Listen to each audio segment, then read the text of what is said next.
Alright, so today what we're going to end up doing is we're going to install Tailscale on our computer, and we're going to set it up for the DGX Spark. This way we can remote into it anywhere. If we're out and about, we don't have to be at home to enjoy or leverage the capability of our machine. Okay, so to get started, we'll just go to the Tailscale homepage, and we do have different information that we can read on Tailscale. So if you want to read more about it, you can. But just to get started, the only thing you have to do is hit this download button, and it'll take you to the download page, and then you just download the Tailscale for Windows, and it's going to do the setup file. And all you got to do is open up that file, and it will set this up. I already have it installed on mine, so I'm not going to do it. But for you, all you have to do is just follow the instructions. It's pretty straightforward, and you'll have that set up. Alright, so we can start building our AI here. This is at build.nvidia.com. And if we go up here and hit the Explore button, and we have Run on Spark down here in the left hand side, and hit that, that's going to bring us up to blueprints and instructions on how we can use our Spark and what we can install on it. If we go down to the very bottom, what we're going to see is set up Tailscale on your Spark, and it says use Tailscale to connect to your Spark on your home network no matter where you're at. And that's what we want. So we're just going to click on this, and it's going to bring us to the instruction page. And inside the instructions, this is broken up in different steps all the way down. Step 1 all the way down to, it looks like step 13. And what we're going to end up doing is we're just going to follow these instructions. It's not going to be groundbreaking by no means. But what I want to do is, some people like to actually see it done versus just reading it. So I'm just going to follow these instructions, and you can follow along with me. Okay, so what we're going to do is we're going to do step 1, and we're going to verify the requirements. And we do that by doing LSB underscore release -A, just to kind of get the release of our operating system. And it should be Ubuntu 20.04 newer. It is, so we are good to go. So I'm going to clear this out, and then I'm going to do a ping command. And I want to just make sure I bring back 3 packets, and we're going to do google.com, and we're going to run this, and I should get 3 pings back to let me know that I have internet activity. I do. So I'm going to clear this out, bring it back to the top, and I'm going to do sudo who am I. Let me go back over here and do who am I, and it should ask me for my user ID and password, because I'm sudo. So I should just say password. I already knows my user ID. So it asks me for my password. And then when I hit enter, it should bring back root, because that's who I'm going to be in. Root, and that's correct. So I'm going to sit there and clear this out. And next, we're going to go to step 2. Okay?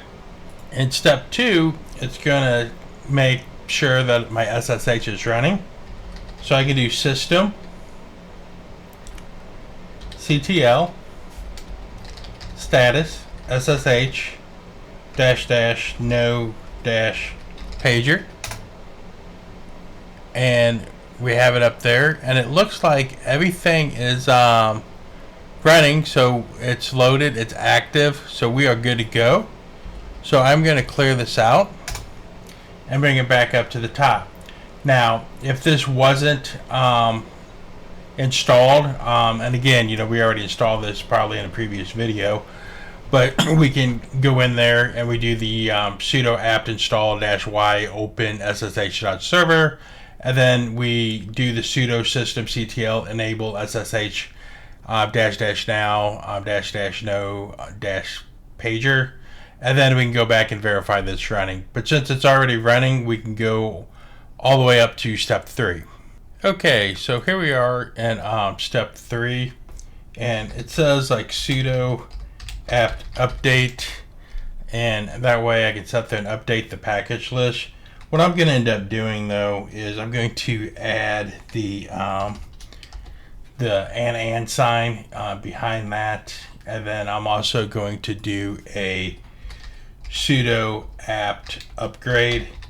That way I can just do it all in like one path.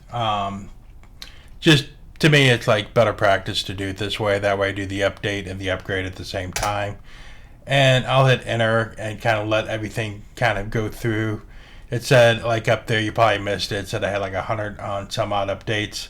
But once this is done, we'll be back. Okay, so now that we're back, we're going to hit clear, bring us back up to the top. And then it's going to ask us to do a sudo apt install. And I'm going to say -y for yes. And then I'm going to install curl, and I'm going to install GNUPG, which I think I already have these in here. And I do. It says I already have the newest version. So we're going to go ahead and clear that out. The next thing we're going to have to do is add the Tailscale signing key. And I am just going to copy it over. I'm not going to type this in. So I'm just going to copy that from the instructions, and I'm going to run that. And we should be good to go on that. The next thing that we have is that we have to add Tailscale to the repository. And again, I'm just going to paste that in there. I'm not going to copy it. It's just the next line down on the instructions. And I run that, and we should be good to go. And then it does ask us to do another sudo apt update just to make sure everything's up to date. And we'll run that. And then once that's done running, we're going to go ahead and clear it and go all the way back up to the top. And then I'm going to have to install Tailscale. And to do that, I just do sudo apt install -y Tailscale. And then getting that installed for step 3 is pretty simple. Okay, for step 4, we're going to clear this out, bring it back up to the top. And it asks us to check the Tailscale version.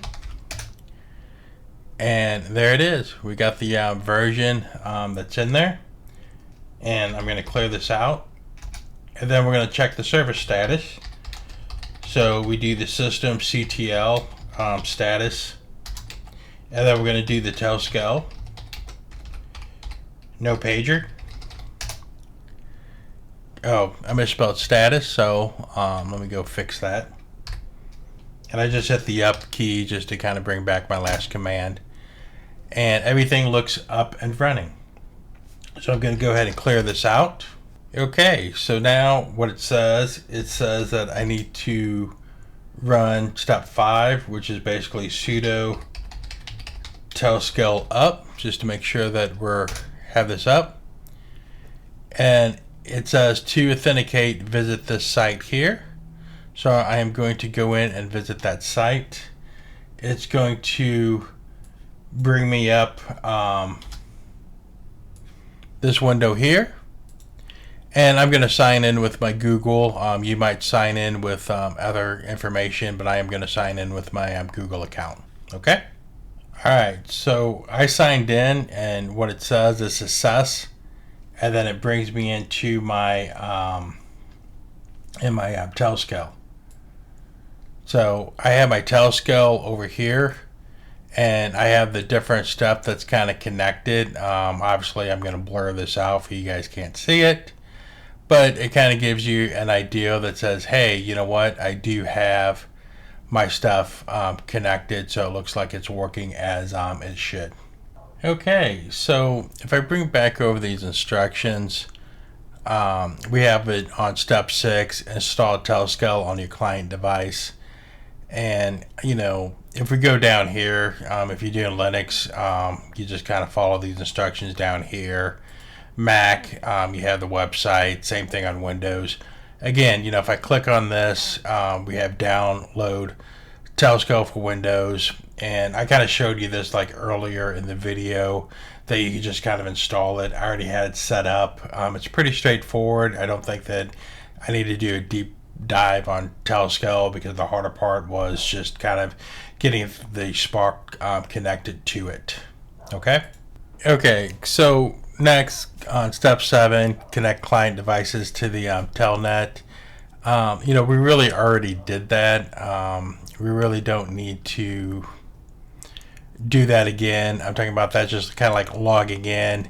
We'll have the Spark down here. Again, this will be blurred out for we can actually kind of see what's going on here, okay?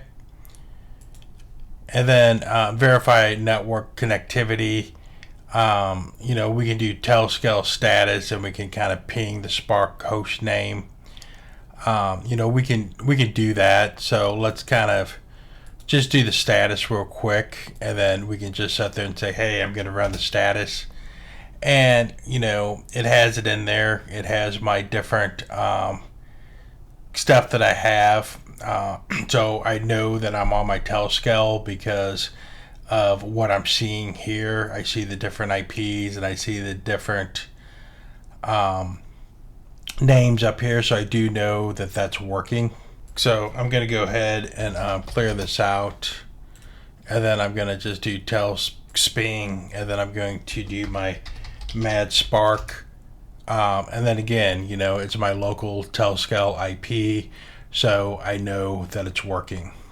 Okay, so down here, configure SSH authentication. I already have my SSH keys already set up from a previous event that I was doing, so I don't need to set mine up. But right here, the instructions are pretty straightforward. It tells you how to test your SSH and validate the instructions. And when you're done, if you want to clean up and roll back, you can. So let's say you don't want Tailscale anymore, you can just remove it. It's not a big deal. But setting up Tailscale, so you can actually use your account remotely and maybe share it with a friend, is really as easy as that.